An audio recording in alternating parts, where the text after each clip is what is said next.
there be a messenger with him, and an interpreter, Salakia, an interpreter, one among 1,000, that's heavy, one among 1,000 to show unto men his upright. So again, the elect, those are the Lord's messengers. Those are the ones that are going to be one among 1,000. These are the true interpreters of Yahushua. You see, to show unto men his uprightness. Now verse 24 says, then he is gracious unto him, and saith, deliver him from going down to the pit. I have found a ransom. His flesh shall be fresher than a child's. He shall return to the days of his youth.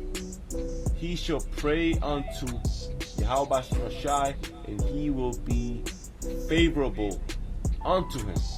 And he shall see his face with joy, for he will render unto men his righteousness. He looketh upon men, and if any say, I have sinned and perverted that which was right, and it profited me not, he will deliver his soul from going into the pit.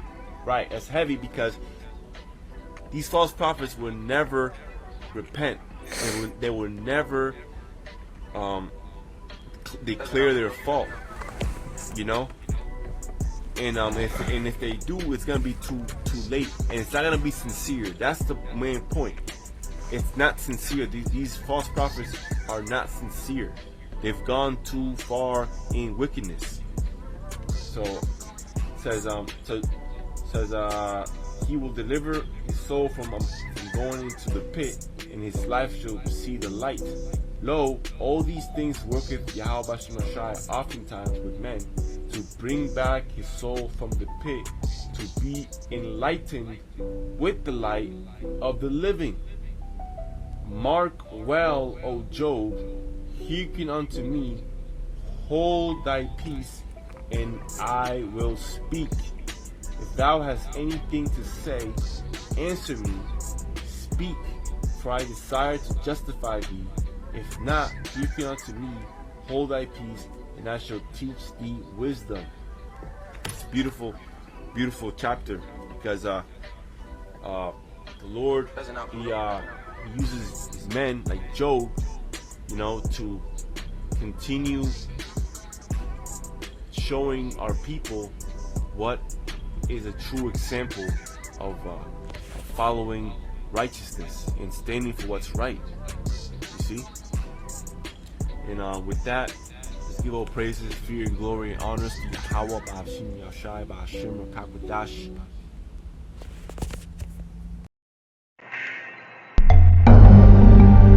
There's an old proverb that says, God is in the details. I like that, because when it comes to nature, it's easy to direct our focus almost exclusively toward enormous displays of beauty and wonder that overwhelm our senses with their big screen, surround sound, technicolor splendor.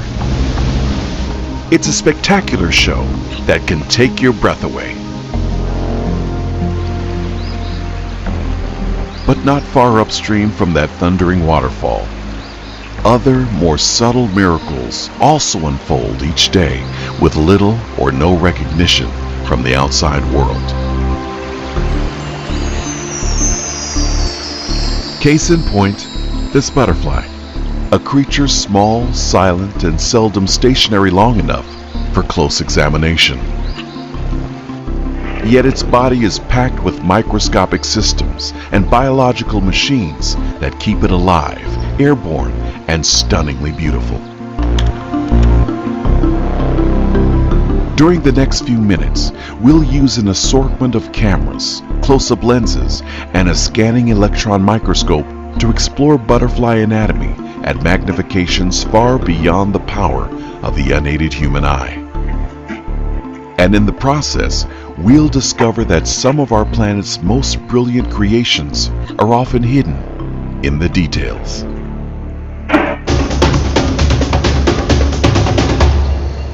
Let's start with a butterfly's wide-ranging sense of vision. There are at least 15,000 different butterfly species in the world, and every member is equipped with two massive compound eyes. Each eye contains thousands of individual light receptors and lenses, and together they present the world as a sweeping panorama. For unlike vertebrates that must constantly move their heads and eyes to scan what's going on around them, a butterfly's eyes create a field of vision that covers almost 360 degrees, even when its body is completely still. In other words, while the insect's head and thorax remain in a fixed position, its eyes work together to construct a spherical view. This perspective encompasses nearly 90% of the surrounding environment, including the sky and ground above and below its wings. That means the butterfly can concentrate on the food source right in front of it, while simultaneously scanning for predators everywhere else. It's like having eyes in the back of your head.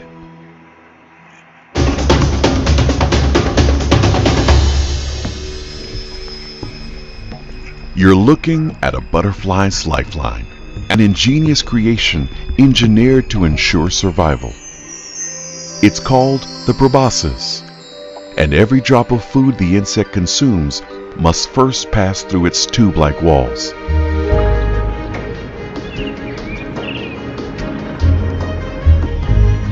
Immediately after emerging from the chrysalis, the butterfly assembles two hair-thin strands into a flexible conduit that's longer than the rest of its body. This device is watertight and powered by a network of muscles, nerves, and a miniature suction pump. It's a highly efficient drinking straw that's built to last a lifetime. When not in use, the proboscis coils tightly like a spring for optimal storage and protection. This elaborate feeding system is not only ideal for extracting nectar from flowers, it also collects nutrients stored in puddles, fruit, mud, and another source that has to be seen to be believed. In the Amazon rainforest, where salt is often in short supply, tropical butterflies receive their daily dose of sodium by landing on the heads of river turtles basking in the sun, and then carefully sipping teardrops from their eyes. Of all the details required for a butterfly's construction, perhaps none are more versatile than the wealth of component parts that shape its glorious wings.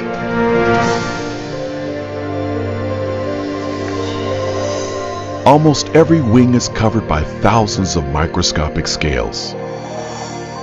These fascinating structures consist of a thin layer of hardened protein, and each measures less than 1/10 of a millimeter across.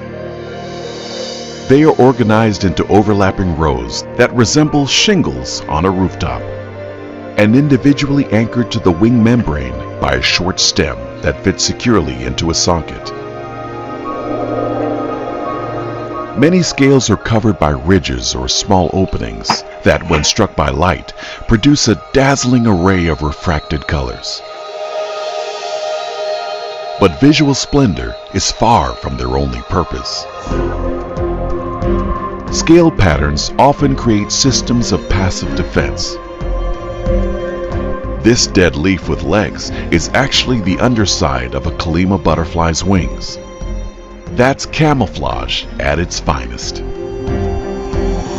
Scales are sometimes arranged to mimic giant eyes that confuse predators, or, on some species, vivid patterns that warn hungry birds. I'm toxic and taste terrible. Leave me alone.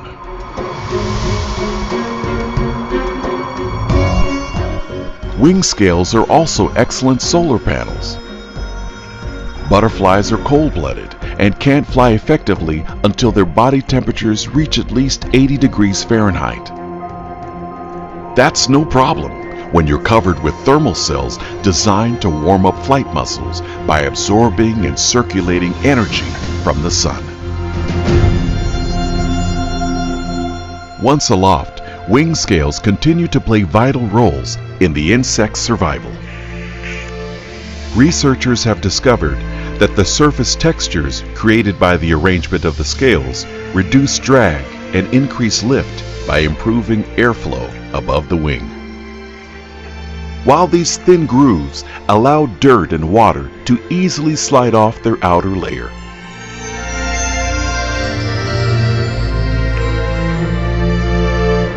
Collectively, the scales also make the wings stronger and provide the flexibility required to help generate aerodynamic thrust.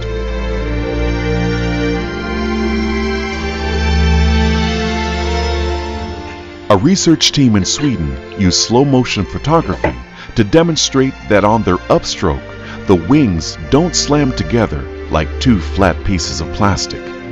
Instead, only their top edges make initial contact, as the wings bend to form a pocket that traps and then releases a jet stream of air for additional propulsion. Watch closely. There's the first touch, and there's the air pocket.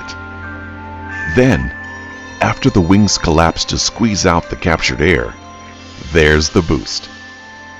These studies confirm significant gains in efficiency, especially at liftoff.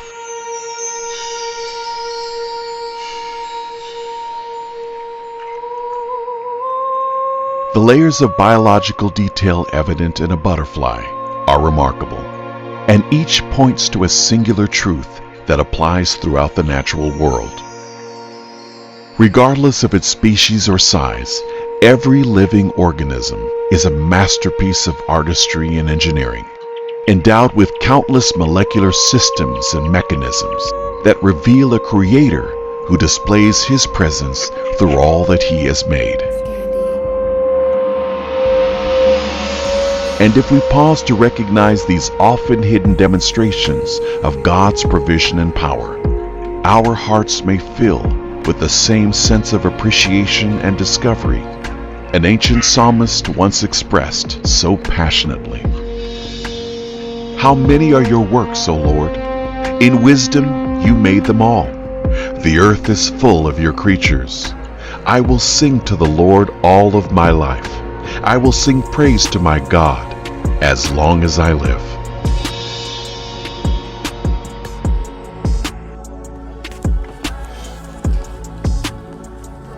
Shalom. All praises, glory, honor, and fear Yahweh Ba'ashem, Yahweh Shai, Warakakadash. That's right. And we're in a beautiful time. And yesterday I was gonna do a video, but the Spirit just had me get some rest. But the Spirit really showed me something as I was getting some work done.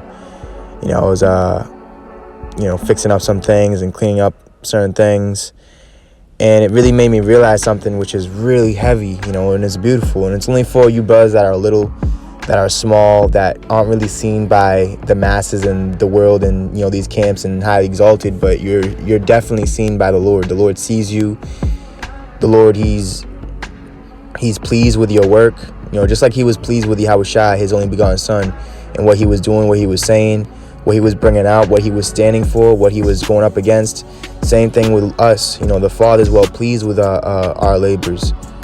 And the work of Lord is hidden. Now, what I was doing last night, just basically doing detail work, detail cleaning, cleaning in little cracks. I had to get a little toothpick to pick out some dirt in a boot. And the finished product was absolutely beautiful, but what it showed me was that the Lord, He's all about the little details, like this, how that you might be talking to someone and they'll be like, oh, that's a small thing. Don't worry about the little things. But when you really look at it this way, like you might give someone a job, right? And if they're only looking at the big things and, you know, they don't take their, see, when you take your time and you put your effort into it and you really pay attention to detail in the smallest minuscule things, and you take care of every little thing in that, whatever you're building. Because remember, our Lord was a carpenter. Matter of fact, let me bring this out. Mark 6:1 says, and he went out from thence and came into his own country, and his disciples followed him. And when the Sabbath day was come, he began to teach in the synagogue, and many hearing him were astonished, saying, from whence hath this man these things? And what wisdom is this which is given unto him, that even such mighty works are wrought by his hands? You see, so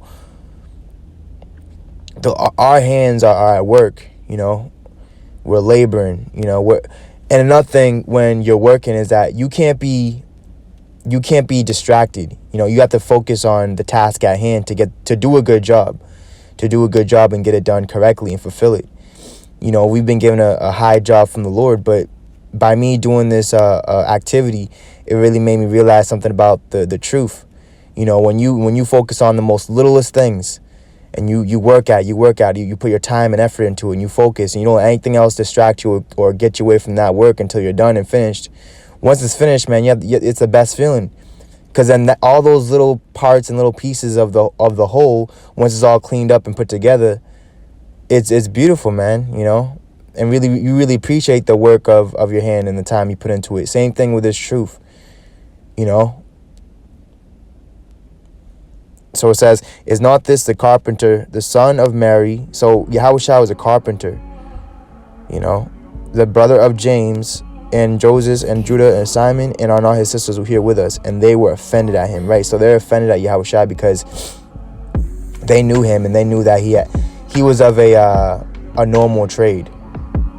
You know, like, it's crazy, like these high priests, these elders, you know, they're only going to talk about someone or exalt or appreciate someone and what they're doing unless they have a high seat, or they're a scientist, they're a doctor, or they're a professional athlete, they're a gladiator, you know what I'm saying? Like, but the men of the Lord, they're like, they have a honorable trades, you know, they work with their hands, you know. But Yahushua said unto them, a prophet is not without honor, but in his own country and among his own kin and in his own house. So this is not our house, this is not our world, this isn't our country. So we're not in honor here. But you have these guys, they're getting double honors, and they've put upon themselves their own title of elder apostle, and that's not in the scriptures. See, everything they're doing is like anti-Yahushua. Yahushua never called himself an elder apostle. He never exalted himself. He never told people to give him tithes or double honor him. Matter of fact, when he would do certain miracles, he would tell the one he would heal, hey, make sure you go and tell no one of what I did or who I am. That's a secret. See, this whole truth, this work, it's a secret. It's a secret. And the Lord, he's only going to reveal secrets to those that are trustworthy and that he can trust with it, the real prophets. Zechariah 4:10, for who hath despised the day of small things, you see. So when you take care of the small things, then the big thing as a whole is completed. It's all taken care of. But check it out. When you focus on the big things, right, you look past the small things and little things, and then the end work, the finished work, is not going to be complete or good. You're going to be missing this part, missing this little part, but those little things are very important to the unit. You know, whatever it may be, if it's a bicycle, if it's a car, if it's a pair of shoes. Like, let's say you get some shoes, but then you don't have the laces. Let's say you have a bike, but you don't have the chain. You're not going nowhere. And that's how guys are bringing out this word. They have a bike, they have the wheel, they have everything. It looks so good. But all of a sudden you try to get on there and ride it, and you need to ride fast, you gotta get out of it, and all of a sudden it doesn't have a chain. That's how guys are bringing out this word and like doing the work. Like, it's crazy, man. And it's like, they're looking at the big things, but they're going over the small things, the little things. They're offending the little ones. You know, they're offending the little ones. But they call themselves great. They talk about great Babylon. They talk about the mark of the beast. They talk about these big things. But they're not focused on the little things. You have to start small and then build yourself up. But guys, and that's why guys are just in a very reprobate spirit, reprobate mind. For who hath despised the day of small things? For they shall rejoice, and shall see the plummet in the hand of Zerubbabel with those 7. They are the eyes of the Lord, which run to and fro through the whole earth. And these eyes that run to and fro through the whole earth are the angels. And we're a part of that celestial, terrestrial eyesight, that vision, that we can see things that others can't. You see? So when you go to Chronicles, the Lord said, the eyes of the Lord run to and fro, seeking out those whose heart is worthy and that's righteous, you know, and that trust in the Lord, and to deliver them, and to show that the Lord is righteous and he's real. You see, there is a power in Israel. Now going to these eyes, these 7 eyes, these are going to the spirits, the angels, the elect. You see, the mind of the Lord is very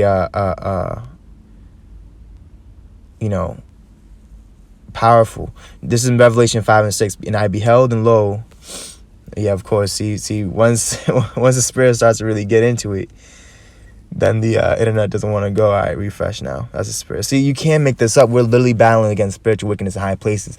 The principalities of this world, the men in high places, you know, not just Esau, but also these false prophets and all these camps, they're against us, and they're trying to hinder the word. They don't want the word to come out. They don't want the word where power is to be brought out, for the elect to be sealed and us to get the hell out of here. They don't want that to happen because they want to prolong the time here. They're trying to draw it out because this is their world. This is their house. That's why they're getting honored in it, man. Double honored. They don't want the house to burn down. These guys are just like Samuel L. Jackson and Django. Can't make this up. It says, and I beheld, and lo, in the midst of the throne and of the 4 beasts, in the midst of the elders stood a lamb, as it had been slain, having 7 horns and 7 eyes, which are the 7 spirits of God sent forth into all the earth. You see that? And in the midst of the elders stood a lamb, as it had been slain. So in the midst of the elders, Yahushua isn't there, but rather Yahushua is there, but he's dead. They kill him. They've killed him. That's how heavy this is, man. All right.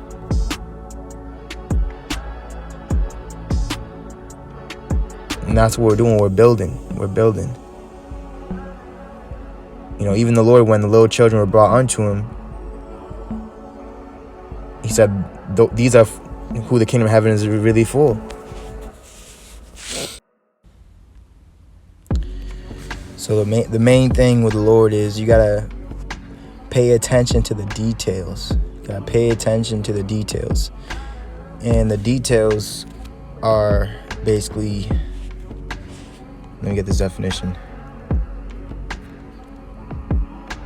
of details. Right, it is a feature, individual feature. Here it is, a small detachment of troops or police officers given a special duty, and that's what we're under. You know, we're under a special line of duty, and we're a small detachment of troops. It's only the Lord said He's gonna leave a small sanctuary.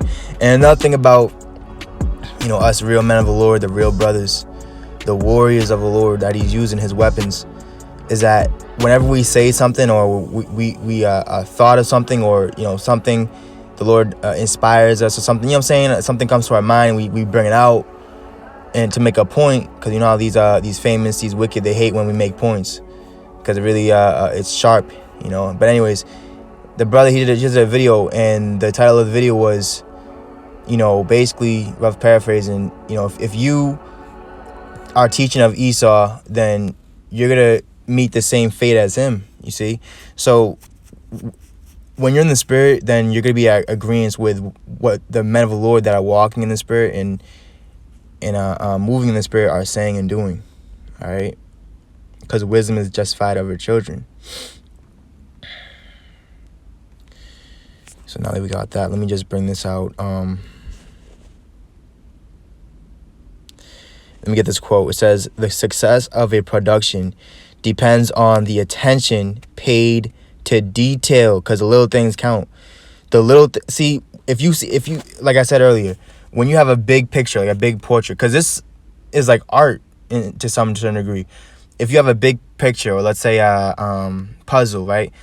Okay, when it's all done, it's huge. There's so much pieces and increments that go into it. But when you break it apart and you see, you know, each little detail, so much time and effort has been done to those small things.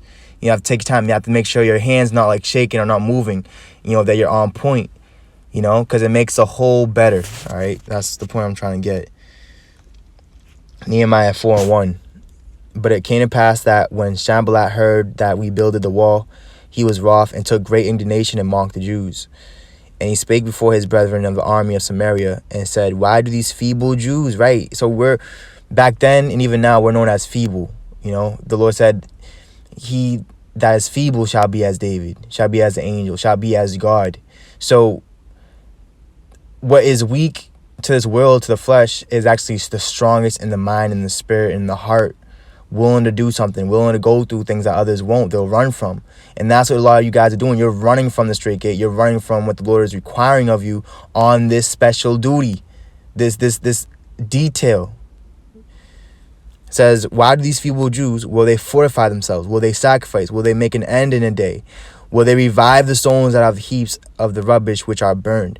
Now Tobiah the Ammonite was by him, and he said, even that which they build, if a fox go up, he shall even break down the stone wall. So see, they're looking at it carnally, not knowing that it's all these things that were written for our learning was written for now. Because now the wall isn't carnal. We don't have a fortified city where we can run to and close the gates. It's not carnal anymore, man. We don't have a bug out bunker, all this bullshit.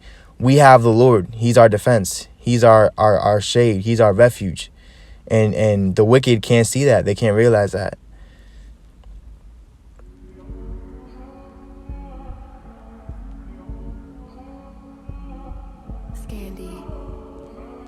Job 8:7. Though thy beginning was small, yet thy latter end shall greatly increase. Right? So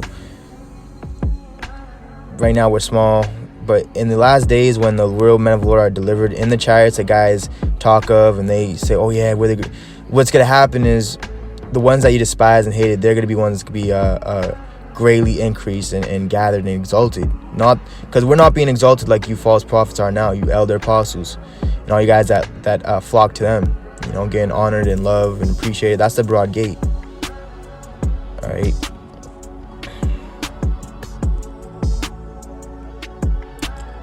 Haggai 2 and 2, it says, now this is going into the builders and courage. It says, speak now to Zerubbabel, the son of Shealtiel, governor of Judah, and to Joshua, the son of Josedek, the high priest, and to the residue of the people, saying, who was left among you that saw this house in her first glory? And how do ye see it now? Is it not in your eyes in comparison of it as nothing? You see? Yet now be strong, O Zerubbabel, saith the Lord, and be strong, O Joshua, son of Josedek, the high priest, and be strong, all ye people of the land, for saith the Lord, and work, for I am with you, saith the Lord of hosts. According to the word that I covenanted you with you when you came out of Egypt, so my spirit remaineth among you, fear ye not. Right? So the Lord has never departed from his people, but it seems like that because so much of our people have departed from the Lord. So the thing is about the residue, the remnant, is that we're going to be very small. We're going to be looked at as like a miracle. Like it couldn't have been possible, that the Lord woke us up and really brought us out of this world, not just the world of Esau and but also the world of Israel, the false camps, the false brethren. You see, Matthew 13:31, another parable put he forth unto them, saying, the kingdom of heaven is like to a grain of mustard seed, which a man took and sowed in his field, which indeed is the least of all the seeds. You see, you got to pay attention to detail, because once that little seed starts to take root and gets nutrients that it needs and starts to grow, there's nothing that can stop that growth. It's just going to keep on getting stronger and stronger. Even when it, and check it out, if it's a hurricane, if it's a storm, if anything, even when those storms come and it tears down other trees that are stronger and older, right? Like old trees, they'll break first, right? The ones that's planted in the Lord are going to thrive. They're going to, all that storm, and it's actually going to make them stronger. And that's another thing I want to say too. I'm going to say this. The thing about the Lord is like, you gotta be in the spirit. You have to be walking with wisdom, because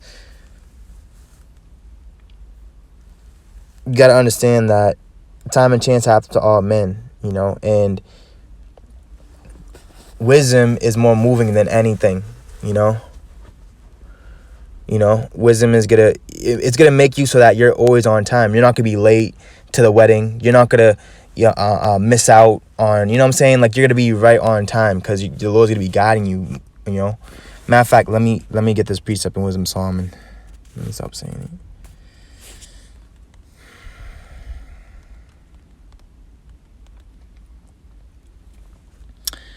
Wisdom Solomon 7:24, it says, "For wisdom is more moving than any motion. She passeth and goeth through all things by reason of her pureness." And, just like fruit, right? When the Lord came to that fig tree, he cursed it because there wasn't any fruit on it.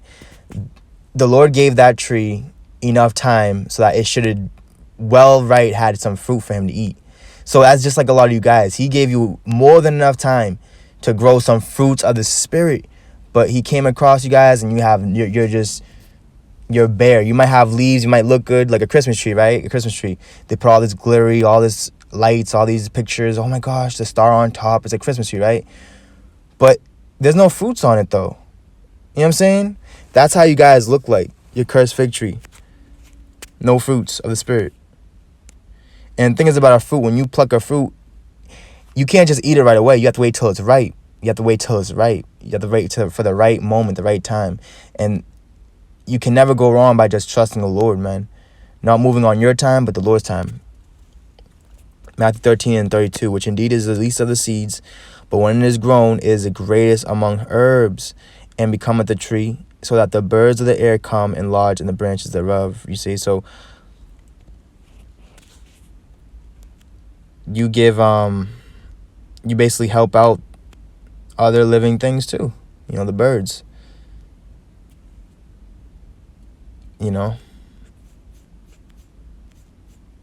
Zephaniah 3.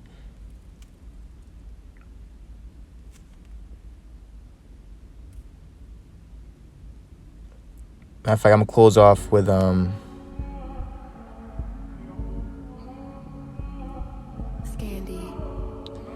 this precept here. 1 Corinthians 1 and verse 28 says, 27, "For God hath chosen the foolish things of the world to confound the wise, and God hath chosen the weak things," you see, little things